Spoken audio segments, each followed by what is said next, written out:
अभी जो global news आ रही है उसके अपडेट्स आपके सामने प्रस्तुत कर रहा हूं। 3 मार्च 2026 ट्यूसडे एम्बेसी अटैक हुई है। 2 ईरानियन ड्रोन्स हैं, उन्होंने यूएस एम्बेसी जो रियाद सऊदी अरब में है उस पर अटैक किया। कोई इंजुरीज या कोई डेथ कैजुअलिटी अभी नहीं हुई है, परंतु लगातार ईरान की तरफ से जो इंस्टॉलेशंस हैं यूएस की उसके ऊपर अटैक्स हो रही है।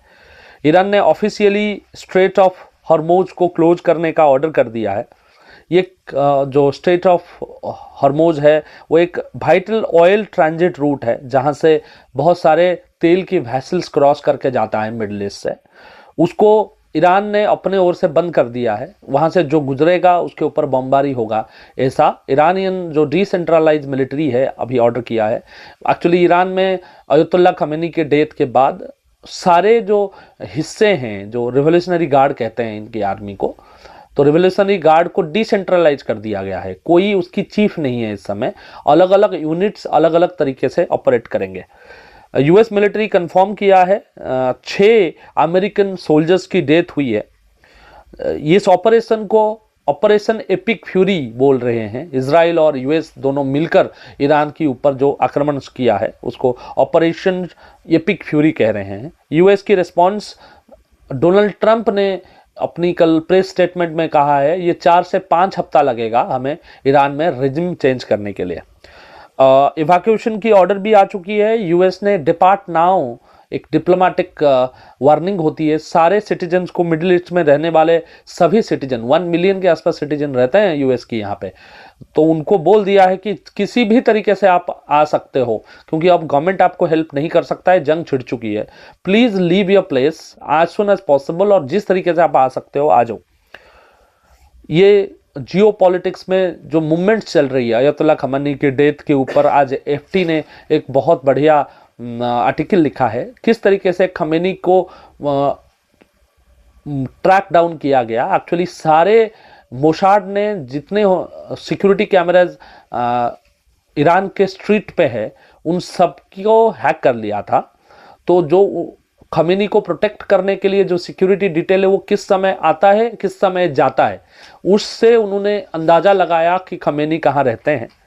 मोसाद की व्यक्ति नहीं था खमेनी की क्लोज सर्किल में। जो एफटी की आर्टिकल कह रही है वो आर्टिकल ये कह रही है सीआईए की एक व्यक्ति जो उनकी पर्सनल असिस्टेंट हुआ करता था उसने खमेनी को मारने में हेल्प किया है।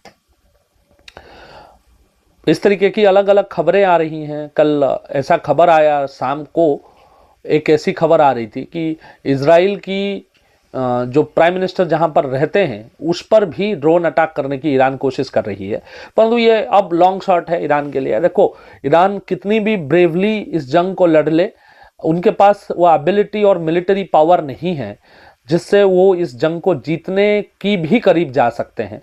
उनको हेल्प करने के लिए रशिया जैसे कंट्री, चाइना जैसे कंट्री अब नहीं आने वाले हैं। तो ये पॉसिबल है कि ये कुछ ही दिन की उनकी रेजिस्टेंस रहेगी, क्योंकि ये तालिबान भी नहीं है, इतना पहाड़ी भी नहीं है ईरान में कि अपने आप को प्रोटेक्ट कर सकते हैं। पीस ही अकेला रास्ता है। किसी भी तरीके से आप यूनाइटेड स्टेट्स को टॉकिंग के लिए टेबल पे लेके आ पाते हो तो आप बच सकते हो, नहीं तो जिस तरीके की जंग है इस बार इजराइल रुकते हुए नहीं दिख रहा है मुझे। आज नेशनल स्टॉक एक्सचेंज और बॉम्बे स्टॉक एक्सचेंज होली की हॉलिडे के चलते बंद रहेगी।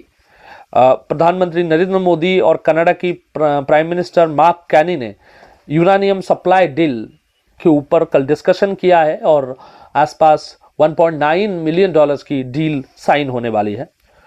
इंडियन गवर्नमेंट, खमेनी की डेथ के बारे में इंडियन गवर्नमेंट की कोई स्टेटमेंट नहीं आया है। वेटरन कांग्रेस लीडर सोनिया गांधी ने उसको क्रिटिसाइज किया है।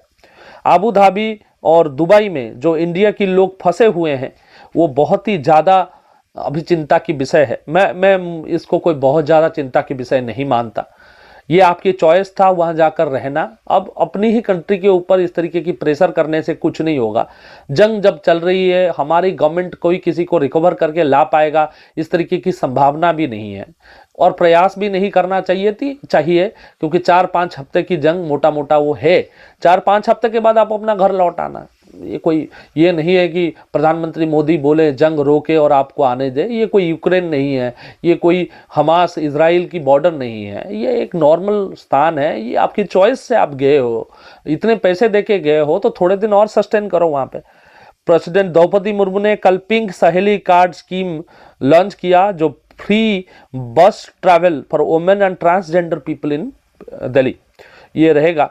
और जैसे पेनल्टी वाली मैच का हमने क्रिकेट की दुनिया में डिस्कस किया था, पाकिस्तान क्रिकेट बोर्ड ने फाइन किया है प्लेयर्स को, बाबर आजम और Shaheen Afridi 5 million PKR Pakistani rupees disappointing campaign के लिए बोला है। सेलिब्रिटी न्यूज में एक्टर रश्मिका मंदाना और विजय देवरकोंडा की शादी उदयपुर में हो गई है। आज की न्यूज अपडेट्स में इतना ही, धन्यवाद।